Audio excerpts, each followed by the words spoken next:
श्री प्रदीप मिश्रा यांचे शिवपुराण कथा सुरू असलेल्या पेनडालमध्ये नियोजन अभावी पाणी साचल्याने बाहेर जिल्ह्यातून आलेल्या मुक्कामी भाविकांची तारांबळ माजी खासदार प्रताप पाटील चिखलीकर यांनी तात्काळ भेट देऊन भाविकांची व्यवस्था करण्याचे दिले आश्वासन। अवघड रात्रभर बसण्यापेक्षा व्यवस्था चांगली केली, सगळीकडे सगळे मंगल कार्यालय उघडले।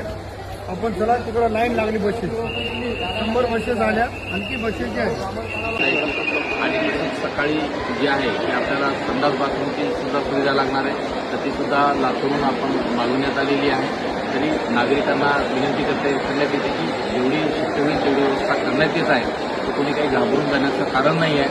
आणि महत्त्वाचं म्हणजे की आता आरोग्याच्या दृष्टिकोनातून आपापली काळजी घेणं सर्वांनाच गरजेचं आहे आणि जिल्हाधिकारी महोदय या सगळ्यावर नियंत्रण ठेवून आहे। आपण वेळ लागेल, तिथं कोरडी जागा आहे आणि चांगली व्यवस्था केली, आपण निघालो तर बसेस